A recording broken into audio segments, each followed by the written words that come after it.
Morning, good morning, good morning. Put the microphone in front of your face, that always helps. I can hear myself coming through with speakers somehow. Let me bear with me a second. I'm just trying to kill all the versions of myself that I can see on the screen. Good morning. No, I tell you what, let me start that again. Buongiorno a tutti. Come sta? Or should I say good morning? How the devil are you doing this Friday? I hope you're all fit and well. Well, what an eventful week that turned out to be. Just to bring you all up to speed, my planned holiday to Sicily was cancelled just after my final show on the 28th of July because, well, Sicily was on fire, basically. So we had a very quick rethink and we booked a last-minute getaway to Sorrento down on Italy's Amalfi Coast, somewhere I've always wanted to go. So all good things, you know. On the way out, our intended plane developed a technical fault and was replaced. However, that meant that we needed new routes, new paperwork, all had to be submitted. So we sat on the tarmac for 2 hours. That's after being up at 2:30 in the morning. However, the rest of the journey was fine and the hotel was lovely. Second night in, we sat in a restaurant that some friends had recommended.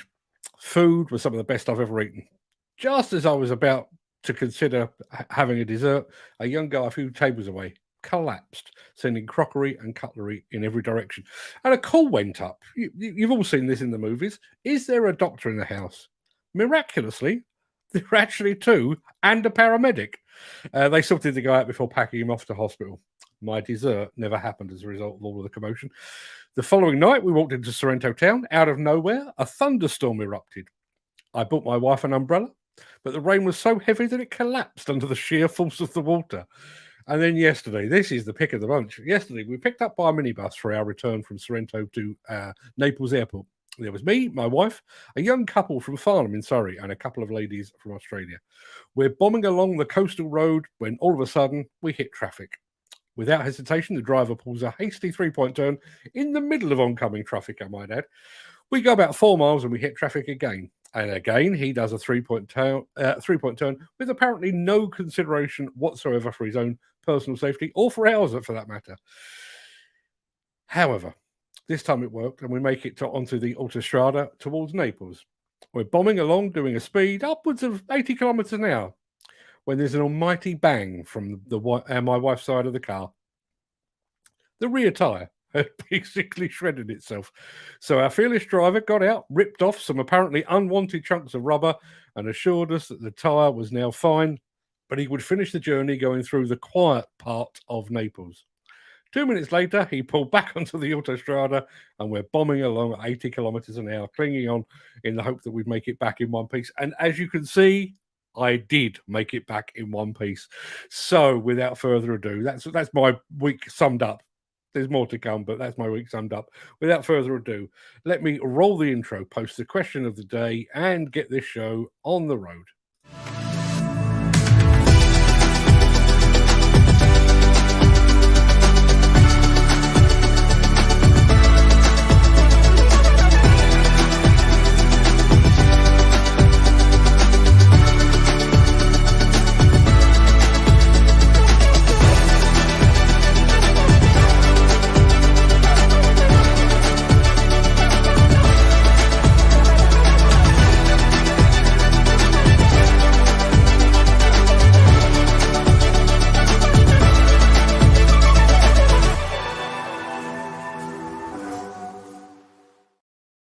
It is Wednesday, the 9th of August. Yes, this is my first show in August. Welcome to the Breakfast Show. I am your host, Mark Anthony.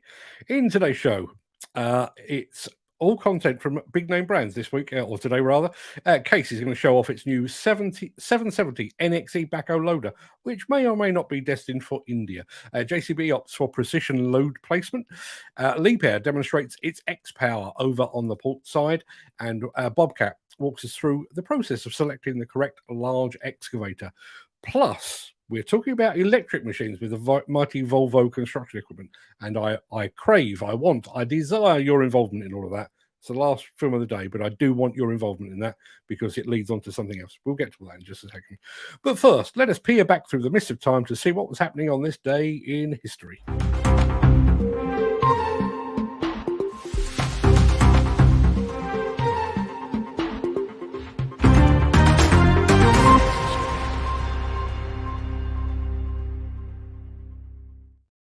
On this day in 1815, Napoleon Bonaparte set sail for the island of St. Helena to begin his exile. If anyone would like to exile me to Sorrento, by the way, please make it happen. I'd be quite content with that.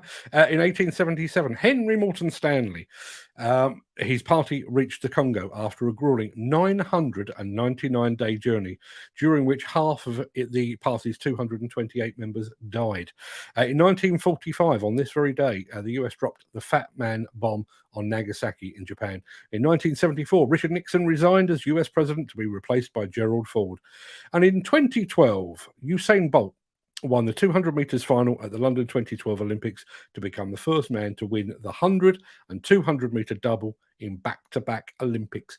He was quite quick, wasn't he, Usain Bolt? And on this day in 1898, a man was granted patent number 608845 for his internal combustion engine. That man was Rudolf Diesel. Rudolf Diesel. Now, before we get into the real meat of the show, let me remind you once again of the question of the day. I haven't done the animation for it because I ran out of time, but it is, what would be your last meal? What would you choose as your last meal, should I say? Imagine you find yourself on death row for some unnamed crime against construction equipment. You get to choose one final slap-up meal before you are sent to meet your maker. What are you choosing? Personally, I'm going with pie and mash from Manzi's Pie and Mash Shop in Towerbridge Road in London. However, after last week, I would say that lemon taglione, oh, that's the way forward, from the Antica Trattoria in Sorrento would run it a close second. If anyone ever gets the opportunity to try lemon taglione, take it from me. It's good gear. But what would be your choice for your last meal? Let us know in the chat, and hopefully everything else should run smoothly from here on in. It probably won't, but we'll give it a go.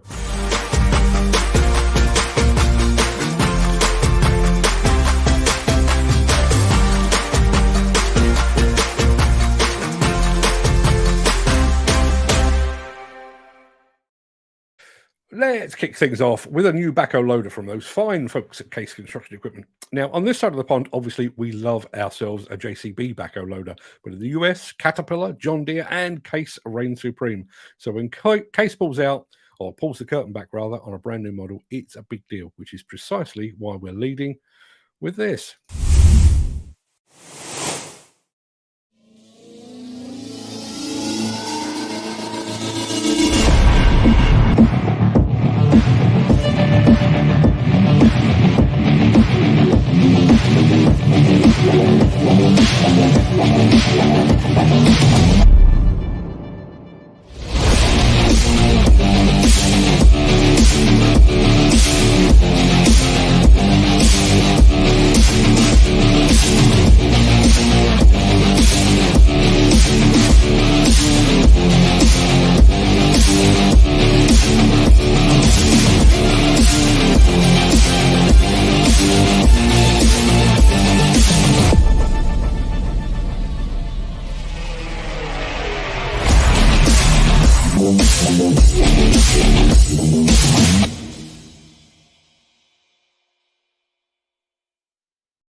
Looks a good machine, says Ken Hatcher. I totally agree. Does look a good machine.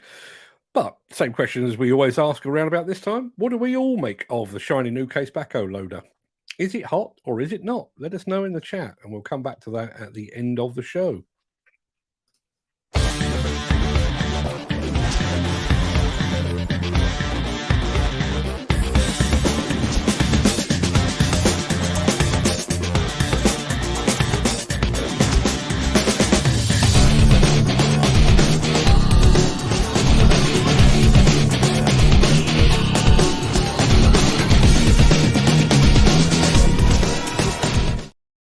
And we're sticking with the big backhoe loader brands, although on this occasion we're featuring JCB for something entirely different. This is how JCB is making the placing of loads at height more precise and therefore significantly safer.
Looks a very smart system to me. Love to hear what you think about that.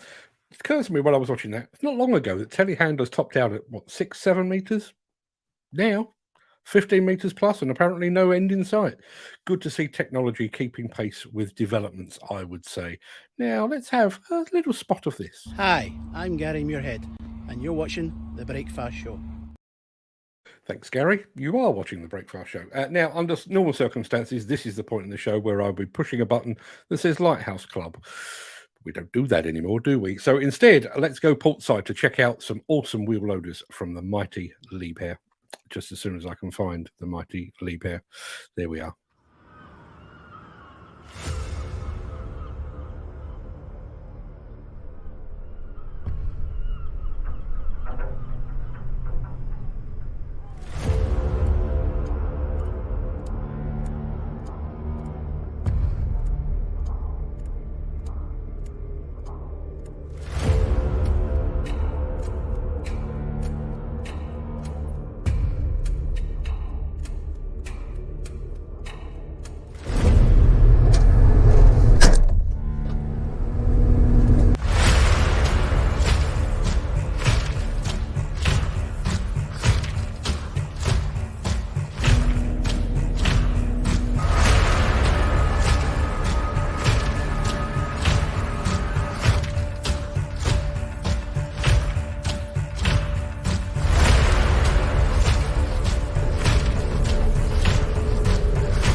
I've said it before and I'll say it again. Liebherr films, almost as good as their machines. Since the finance bill came into effect in April, the construction industry has seen a surge of fuel thefts.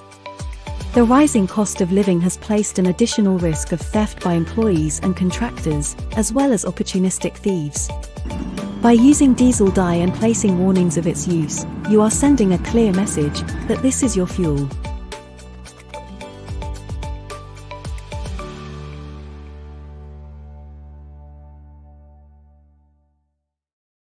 Have you ever sat down and considered all the variables that go into choosing the right excavator for a specific application?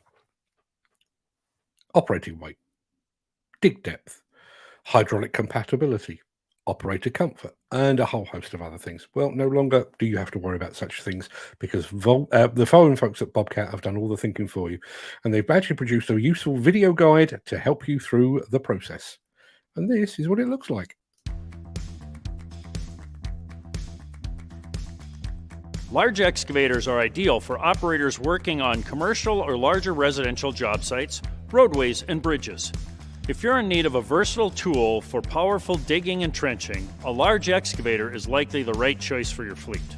With the number and variety of excavator sizes and configurations on the market, it can be difficult to decide which machine best fits your needs.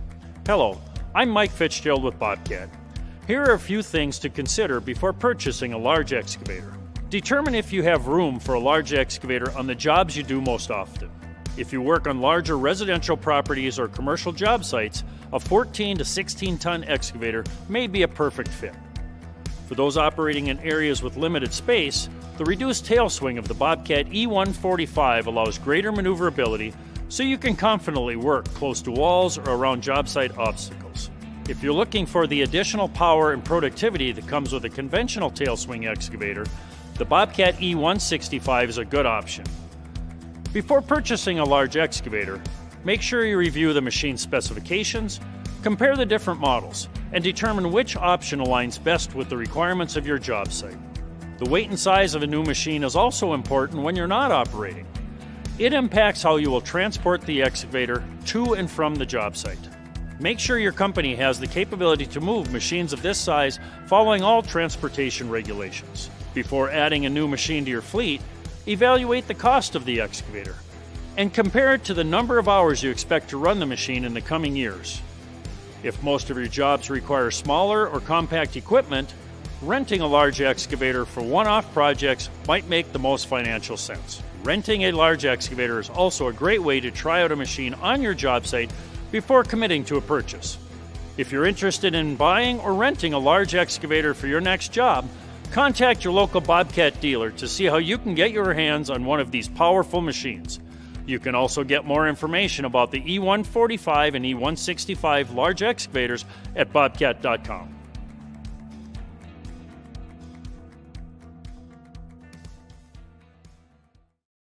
Well, it appears absence makes the heart grow fonder. I've just had a notification from our streaming platform to say we've just had our highest ever number of concurrent viewers. It doesn't tell me how many concurrent viewers I've got across all the platforms, but we've just hit a new high.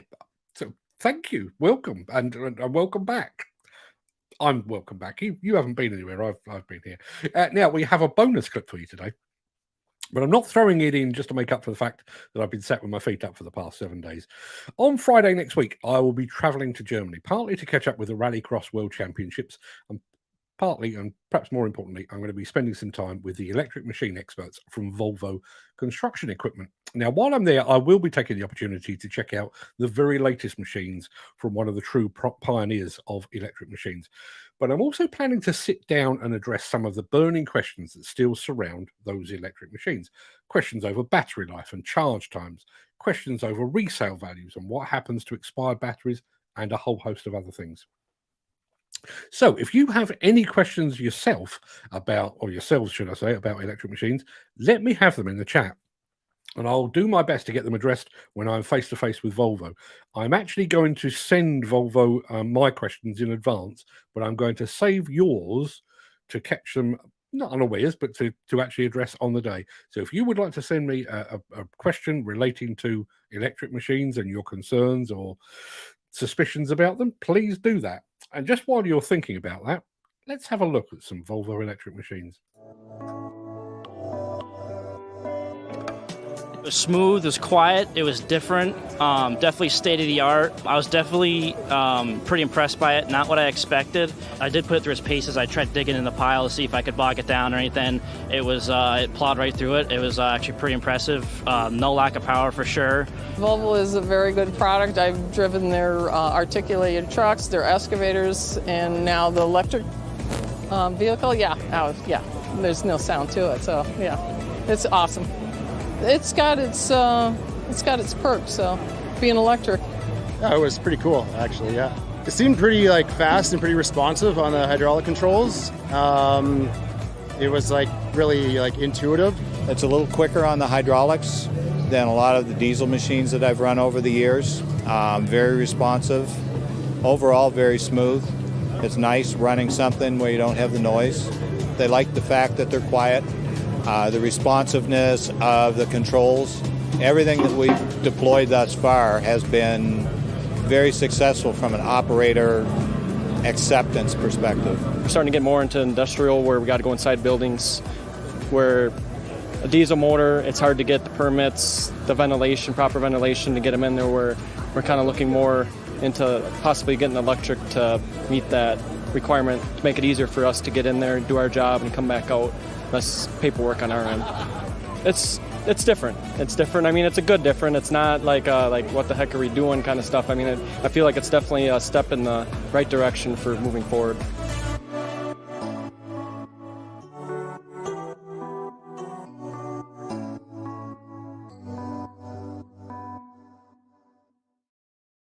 Yeah, keep those electric machine questions coming. I'm off on Friday next week, so there won't be a show on Friday next week unless I get the time to actually pre-record something.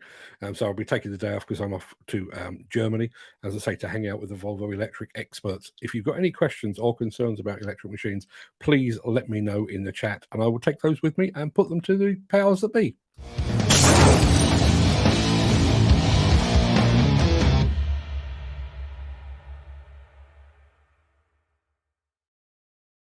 It pains me to say this, but today's gripe of the day is about British people, or more specifically, about British people abroad. My holiday in Sorrento was one of the most international trips I think I've ever taken. In our hotel, there was a smattering of Brits together with Australians, Americans, Swedes, Norwegians, Dutch, and people from Brazil. And you'll note that I didn't say Brazilians, although there was a few of those around too. I'll leave that to your own imagination. As a result of all of that, I got to compare and contrast us Brits with those from further afield. Almost to a man, everyone was reveling in the sunshine, the culture, the cuisine, and the history of Sorrento. The Brits, however, spent the majority of their time bitching and whining about one thing or another. Now, look at me. I'm not a salad man, as you can plainly see. I can take down more than my fair share of food, particularly when I've been walking or swimming for the entire day. But even I was defeated by the carb-heavy Italian diet. So I was having fruit for breakfast, skipping lunch entirely, and then enjoying the pasta in the evening. Even then, there were several meals that I failed to finish and one that I failed to even dent. Despite my sweet tooth, managed just one dessert the entire trip. However, I was sat next to a guy at the pool one day. I was extolling the virtues of Italian cuisine, and he said, "Trouble with Italian food, you see, the portions are too small." Now, admittedly, he was quite a big lad, but I literally staggered away from dinner on several occasions. So Christ alone knows how many calories it took for this guy to be satisfied. However, my personal favourite was a mother and daughter who attached themselves to my wife like matching barnacles. They went out for dinner one evening and were keen to share their disappointment with the repast that had been laid before them. We'd heard it was the cheapest restaurant in Sorrento, so we went along, they began. Now, I realise that some people are on a tight budget and are watching the pennies, but if you're going to the cheapest restaurant in the whole town, maybe lower your expectations. Apparently, not these two. The daughter, Tia, they're always called Tia, aren't they? The daughter, Tia, ordered the calamari. When it arrived, it did so without mayonnaise. And as her mother explained, everyone knows that Tia has garlic mayonnaise with her calamari. Everyone? Everyone? Even the waiting staff in Sorrento? Did they send a memo ahead? I honestly don't know. We ordered garlic mayonnaise 3 times. We even showed them a photo of Hellman's. But it never arrived, the mother went on. And then Tia kicked in. "Oh, it were worse than that," she said.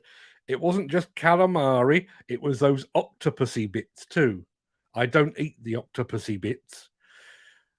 After a bit of questioning, it turns out the octopusy bits, squid tentacles. The best bit, in my humble opinion. So these two had travelled to a country with some of the best food in the entire world. And because the locals refused or were unable to anglicise it, they were left dissatisfied and bitching and moaning to boot as well. I can honestly imagine these two going to Spain, ordering paella, and then being disappointed that it wasn't served with curry sauce and some naan bread. Anyway, that's my gripe of the day. I'd love to hear yours. What is it that grinds your gears, gets your goat, and generally butters your proverbial parsnips? The daily gripe therapy session will return probably tomorrow. That pretty much wraps up the main part of the show, but there's lots to get through in the chat, so we're going to hop over there very, very soon, because they'll like, as I always do, to see what you're all saying today. If you can't stick around for that, then please stay safe, look after yourself, your family, your friends, and your colleagues. But if you have the time, the inclination, please stick around. The Craic will begin immediately after this final word from our key show sponsor.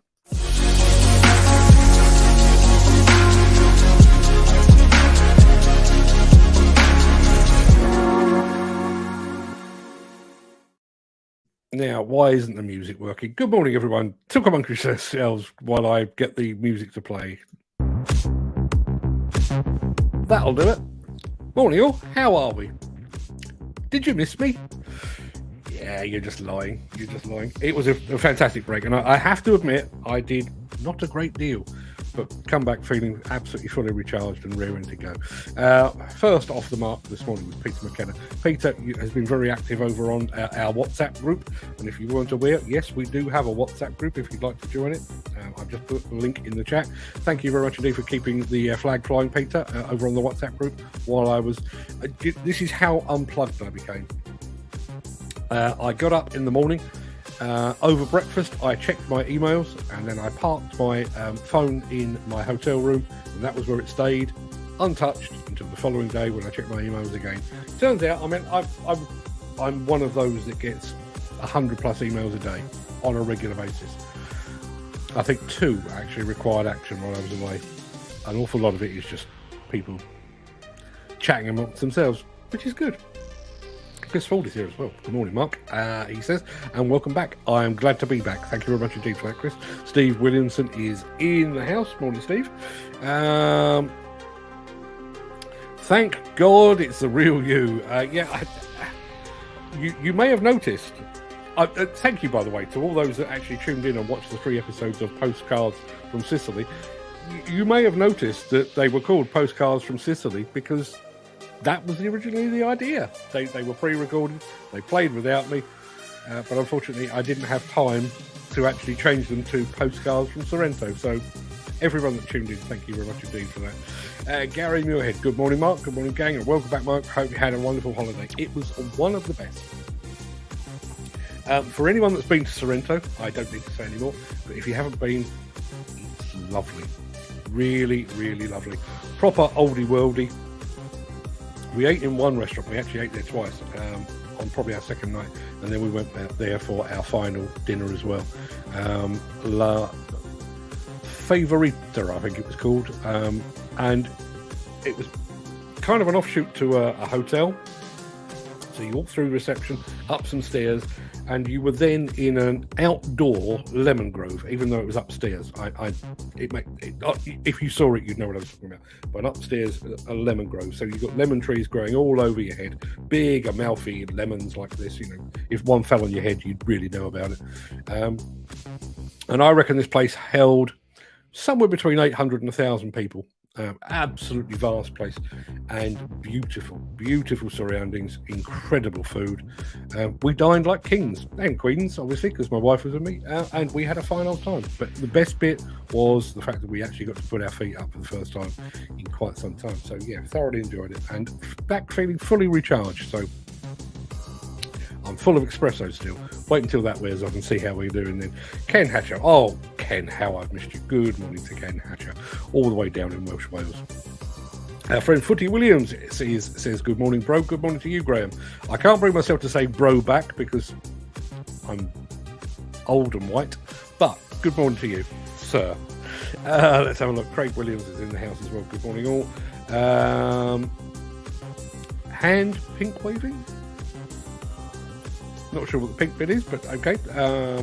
Good morning to you, Craig. I've done no catching up on YouTube whatsoever. So if there's anything over on Craig Williams' YouTube channel that's happened in the last probably 8 or 9 days, I haven't seen it. But I promise, Craig, I will go and take a look a bit later today. Mark Whiting is in the house. Morning, Mark. Morning, Mark. And good morning to you, sir. Nick Drew is in the house. Now, Nick Drew, I understand, has some stickers on the way for you sticker collectors. Go and be nice to Nick Drew, because you could get a Diggerman blog sticker if you play your cards right and treat him with the respect and the love and tenderness that he so richly deserves. Mantis Umbrasas is watching over on LinkedIn. Morning, Mantis. Thank you very much indeed for being here. Jim Turner, missed you, Jim. Good morning, Jim, and thank you very much indeed for joining us. For those of you that do follow me on, where did I post it? Probably LinkedIn. I did actually get to wear my Brock t-shirt at Sorrento Port. Took a selfie of me wearing it. Went down remarkably well. People liked the orange t-shirt. Jeff Pinion provided that, so thanks very much indeed, Jeff. And speaking of provided, while I was away, a package arrived.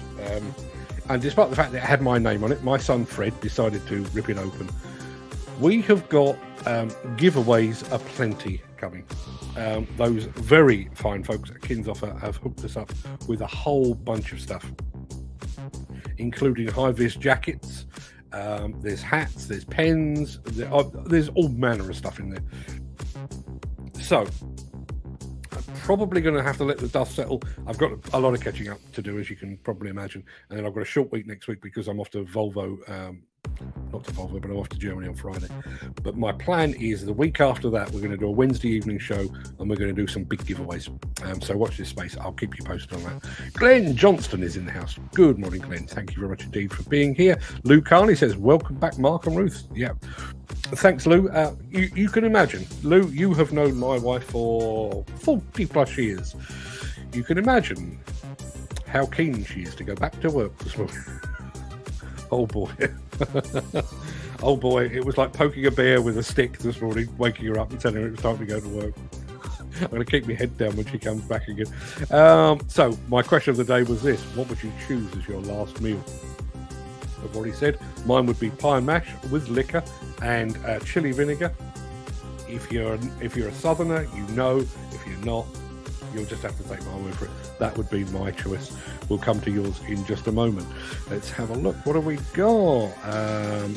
Going back to the subject of my blowout, had a blowout on the truck a few years ago. Front of side steer. Took all my will to get it into the hard shoulder without incident. This one, I have to say, it wasn't a blowout. It was a shredding. It was just great chunks of rubber coming off the tyre. And when we got out at Napoli Airport, had a look at it, and there were big chunks missing, but the tyre had kind of held together. I wouldn't have driven it in that condition, but he seemed quite happy with it. Now, there's a question here. How are your ribs, Peter McKenna? What did I miss? What has Peter done with his ribs? Please, somebody let me know. Bloody agony, dosed up on pregabalin. And still so, I don't know what pregabalin is, and I'm probably not saying it right. You're freezing a lot today. It'll be beyond my control. Question of the day. Jim Turner, good call. And somebody else goes along the same lines. He would order soup for his final meal while he's on death row, and he wants to eat it with chopsticks. Playing for time. Good call. Gary Muirhead goes something a little more traditional. A lovely big fillet steak with all the trimmings. Never quite got the fillet steak thing. Never quite. If I was going more upmarket type food, i.e. not my pie and mash, which is, as my wife reminds me on a regular basis, peasant food, I'd probably go with Dover sole. Wouldn't do steak at all. Let's have a look. Mirza G, mechanic. No idea what that means. But good morning to you. Ken Hatcher, shocking nobody whatsoever. He's ordered for his last meal before he goes to meet his maker, pizza. We had some pizza in Sorrento. Oh, did we ever? Anyone ever had smoked mozzarella?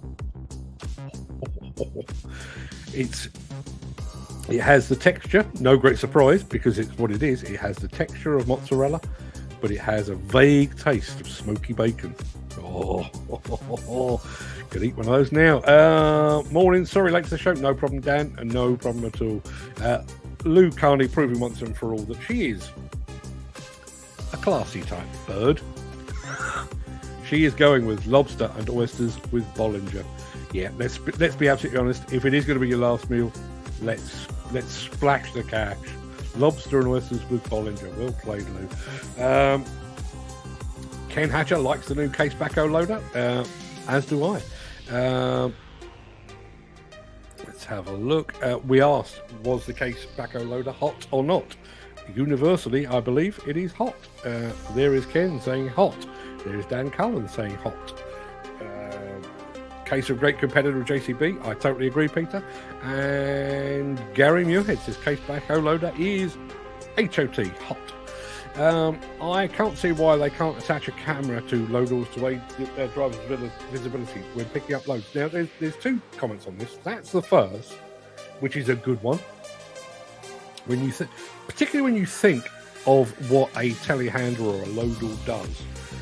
If you think about a high reach excavator, and I realise that the heights are markedly different, and we'll come back to that in just a second, but I realise the heights are markedly different, but the attachment is in view all the time. So even when it's munching away at the top of a building, you can see the attachment from down below. With a loader or a telehandler, because you're placing a load up and over a building, you can see my hand doing the motion here, you lose sight of it. So that precision, a camera, good idea, I believe. Sticking with the same thing, Gary Muirhead says, I still can't believe they haven't come up with a tilting cab for the telehandler with long reach. I mentioned it in my own preamble about the, I've watched telehandlers grow. I think when I first started writing about them, 4 and 5 meters was considered a big machine, but we got to 6 and 7 and 10 meters, and now 15 meters, not a big deal. I'm fairly sure we're beyond 21 meters now. So why do we not have a tilting cab? Is there a tilting cab out there? I'm personally, I'm not aware of one, but there are some very smart people in the telehandler business. Why aren't there tilting cabs? And if there are tilting cabs, who makes them? Let me know in the chat. I'd love to hear from you. Peter McKenna is doing a dual screen viewing today. The YouTube stream is well ahead of the Facebook one, which is weird because it's usually the other way around, but it varies. Watching on the big screen and typing on Facebook. Sometimes that's the way. It's the same as sometimes if there is an important game of football and I don't like the commentator, I will listen to it on the radio and watch it on the TV with the sound turned off. Just me. Would definitely make it a lot easier, says Glenn Johnston. I think that's referring to the JCB precision placement tool. Liebherr, amazing machines and can be built to your own specifications. In so many ways, I believe that Liebherr are the BMW of the plant world, not just because of their Germanic origins, but because of that very point. You can actually have them built to your own specifications. They have them on narrow aisle and reach forklifts, says Peter McKenna. Question of the day, we're back to the food. And now, anybody, does everyone know what Steve Williamson looks like? Handsome man, obviously. Well, that goes without saying, because that's a prerequisite of being here, obviously. But Steve Williamson is what I would best describe as wiry. Not a big lad, but he's wiry. He's what would he be? He'd probably be a welterweight or thereabouts in boxing parlance. His final meal: mussels in garlic sauce with tiger bread, fillet steak topped with lobster thermidor and peppercorn sauce and a chimichurri sauce, duck fat chips with a side of macaroni and black pudding, and for his dessert, he is going creme brulee. Where in God's name are you putting all that, Steve? Do you have hollow legs or something? Or are you planning to space this out for about 3 days? I've got to be honest, the mussels with tiger bread would fill me up because I like bread too much. Half the reason I'm diabetic, I'm sure. But that is a lot of food for a not particularly big guy. Is that a Doosan Devlon in Bobcat livery? Good question. I believe so. Question of the day: an everlasting gobstopper, says Chris Ford. Good call. Or a nice 12-ounce fillet steak with all the trimmings cooked rare to melt in the mouth, followed by the contents of the sweet trolley. When was the last time anyone saw a sweet trolley? It's been a while. Does anyone remember going to restaurants and having crêpe Suzette cooked in front of you with the flambe and the lost eyebrows many a time to that? Anybody remember that? The sweet trolleys, yeah, that used to be quite the thing, didn't it? Job on hold for a day. So I'm driving a JCB 3CX, back at the machine I started full-time job on many years ago. All our yesterdays. But just a question on job on hold for a day. As I say, I was checking into the WhatsApp group and to the email address as well while I was away, and there was quite a lot of talk, and I can't remember which way round it was. I think it may have been Peter McKenna was laid up because of a lack of fuel. It may have been Dan Collins. It could well have been both of them. I honestly don't know. How often does that happen, guys? How often are you unable to work because someone forgot to order the fuel or someone failed to deliver the fuel? Bearing in mind, we sit here every weekday morning pretty much, and we talk about technology and all the advances and precision placement tools on JCB telehandlers and all of these high-tech things, and yet we are still at the mercy of either somebody forgetting to order the fuel or somebody forgetting to deliver the fuel.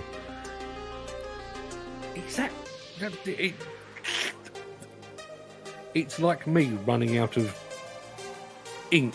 I don't use ink, but you get my point. Surely a prerequisite of running a construction project with equipment is having some fuel for said equipment. And what is that costing the industry? As I say, I can't remember if it was Dan or Peter or both that were basically sat in the machines twiddling their thumbs waiting for the order to be sent home again. How much is that costing? They're being paid a wage to sit there and watch the world go by because some silly sod forgot to order the fuel. What is the cost of that across the whole of the UK construction industry? Dread to think.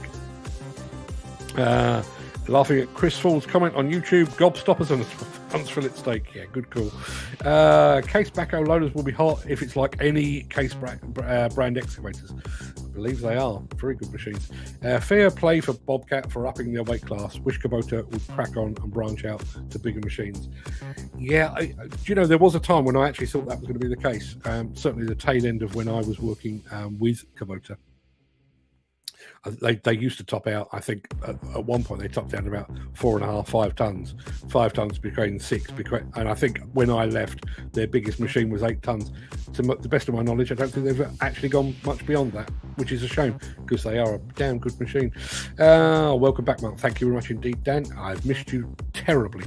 They sort of have in the KMCG machine, I'm sure that's XCMG machines. Is that tilting cab?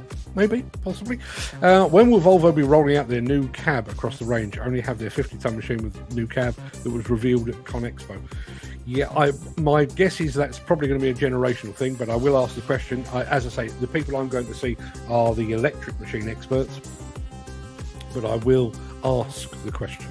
Volvo seem to be just that step ahead with electric machines. They really do. Yeah, I mean they were one of the first. I don't think they were the first, but they were one of the first, and they were certainly one of the first to make a commitment on their plan to do away with emissions by, I think it's 2040 or something like that. But they've made some huge strides in fossil-free steel and various other bits and pieces.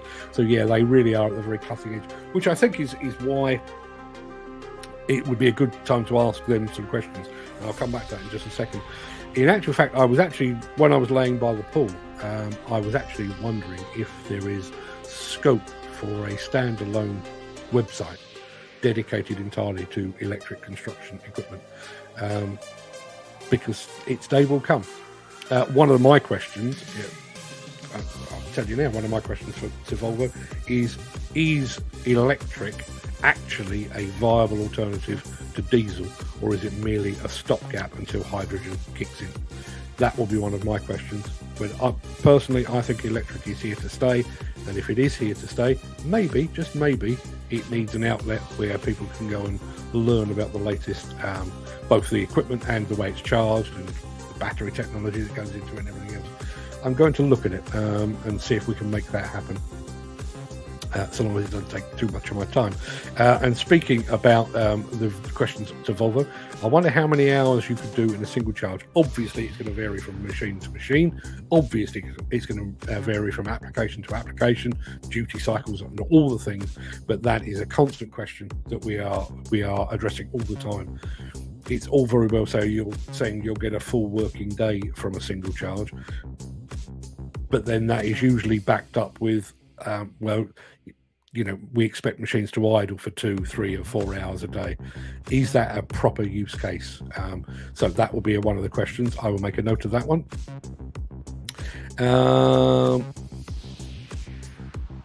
Right, okay. Regarding the guy saying there's less noise, I saw the big electric machine was still putting out a lot of noise with electric motors. Not much difference to a diesel powered. Now you do surprise me, because I mean I've stood alongside some big electric machines and some smaller electric machines as well, and to the point where I actually find these electric machines almost disconcerting in their quietness. But I didn't see the big machine working. So yeah, be interested to see exactly what that's all about. Have you heard the latest news? Cummins now have a hydrogen engine to rival JCB. Let's face it, it was only a matter of time. If Perkins don't have one already, they will. Caterpillar, they will. If they haven't got one already, that's the way we're headed. We just need the hydrogen providers and the national network to actually put in place the infrastructure to go and fill up with. Not go and fill up, but actually have hydrogen arrive on site, assuming somebody remembers to order the damn stuff in time for it to be used. The tentacles are definitely the best bit. Taken in isolation, that sounds like a remarkably strange thing to say, but I was talking about squid. You're absolutely right, particularly if you cook. If anyone's ever cooked squid on a barbecue, those little crispy tentacly bits.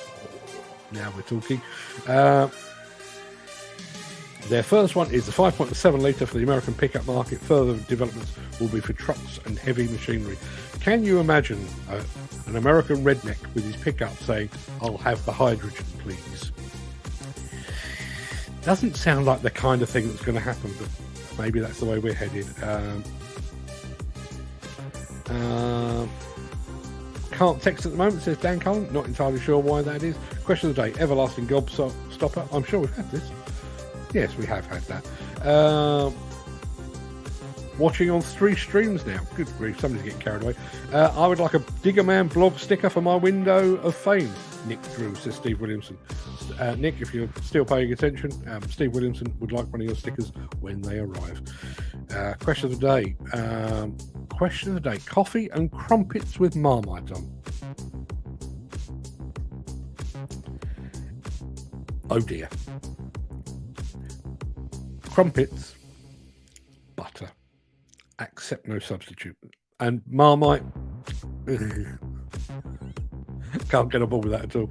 Kinsoffer are really generous with freebies. I wish I could show you. In actual fact, I may show you tomorrow. I'll set up the other camera so that I can show you behind me. There is a big box behind me. No, you can't see it. There's a big box behind me. As I say, I've got hats. I've got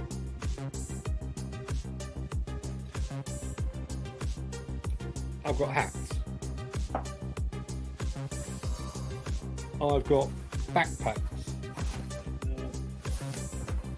I've got a high-vis jacket.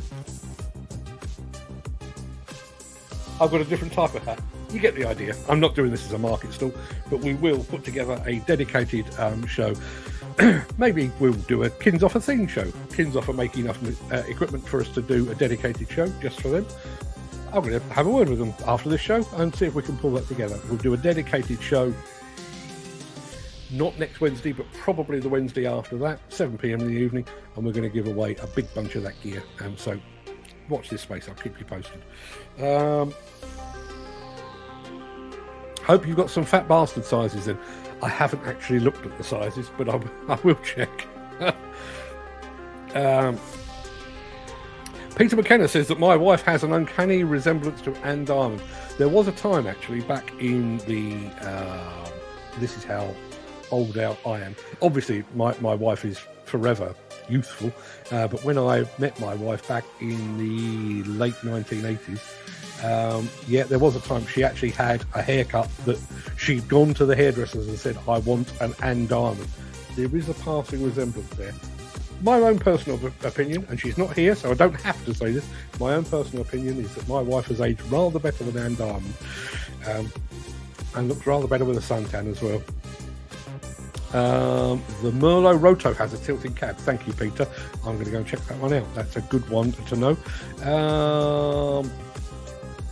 We have somebody, 21, is that 21? Narima is watching from Japan. I don't recall seeing that person, and I don't actually remember having anyone tuning in directly from Japan. I know we've had a couple from Singapore in the past, but to our friend over in Japan, you get the welcome confetti. Thank you very much indeed for tuning in all the way from Japan. What time of day is it in Japan at the moment? Can't work it out. I think Steve deserves a prize for his question of the day answer. I think he deserves a prize if he could eat his way through all of that. This is the first time in 2 years with this company we're on hold due to files for GPS not ready. Not our fault. It's a big secret job, so not be taking much video. Going to be the biggest glass house for growing trees in Scotland, maybe the UK. So big job and lots of earth moving and power lines to be dropped. Such a shame. Unfortunately, we have the same challenges with things like, I know I got to film at HS2, but we had to jump through a hell of a lot of hoops on that. Tried to get onto the Hinkley Point, couldn't get anywhere near it, and it does tend to be, the bigger the job, the less likely you are to be able to go there and film anything. Such a shame, because these things should be captured for posterity, in my humble opinion. It was me that had no fuel. Thank you, Peter. They were meant to be ordering a fuel bowser. It came in 5-gallon drums. Hence my ribs being sore. I cracked 9 ribs 2 years ago. Still get pain if I do manual work. I have cracked ribs, but I get pain if I do manual. In actual fact, I get pain if I think about manual work, because I'm a desk jockey. Chris Ford sat in a field waiting for a low loader to fetch a machine from a steam rally. Had to be towed off with a D9 on Sunday after Saturday's rain. Decided not to load the machine today. You could drive anywhere. Typical. I'm being videoed low in High Reach, says Dan Cullen. You're being videoed in a Long Reach. Send us the footage. Love to see it. That's going to pretty much wrap things up. I've got a Microsoft Teams meeting about, blimey, about 20 minutes, I think. So probably got time to go and grab myself a cup of coffee. I will be back tomorrow, obviously, and I'll be here on Friday as well. One thing that I will say, I know there was a bit of confusion, and I realise I was the cause of that confusion. There was a bit of confusion in the WhatsApp chat yesterday about when the show would return. Obviously, the original plan was that my holiday was going to be from Monday to Monday when we were going to Sicily. We couldn't get to Sicily because it was going up in flames, so we ended up going to Sorrento Tuesday to Tuesday. I do want to come up with some way of sharing a broadcast calendar. I could share my Google Calendar, but it wouldn't make a whole bunch of sense. So I'm going to try and come up with some way of, even if it is only for the WhatsApp group, let you know the broadcast schedule so that you know. Don't bother turning up because I won't be here, or if you do turn up, it's going to be a pre-recorded show. I'll keep you posted on how that all works out. My favourite rally, and I missed it. Bloody weather. Yeah, to be perfectly honest, as I say, I was completely tuned out, but I know my children, when I got home, said that the weather has been pretty grim here. But the sun's shining today, and I'm delighted to say, after a couple of weeks of absence, our roof fox. Need to give him a name. I know my children used to call our resident fox at our old house Bernard. They were quite young at the time. No idea where they got Bernard from. But our fox, who sits on the roof of our shed and taunts our dogs, was back this morning. Lovely to see him, and he's looking very healthy as well. Nice shiny coat, and he looks like he's put on a bit of weight as well. Not sure if he's found a secret stash of food or whether my children have been feeding him in my absence. But no, he's looking very well. So I need to figure out a calendar. I need to get a list of questions for Volvo for Friday next week, but I will be back here tomorrow and Thursday. No, tomorrow is Thursday. I'll be back here tomorrow and Friday, and then I'll be back here Monday through Thursday, and then absent on the Friday because I'll be in Germany at an ungodly hour in the morning. But I'm looking forward to it because it's the World Rallycross Championships, and it's also electric machines. Can't be bad, and I'm there for a couple of days. So yes, my weekend will be spent watching cars whizzing by and listening to the silent hum of electric machines doing their thing. Might even get to play with a few, all things being equal. Excuse me. Keep forgetting I've got a mute switch on this.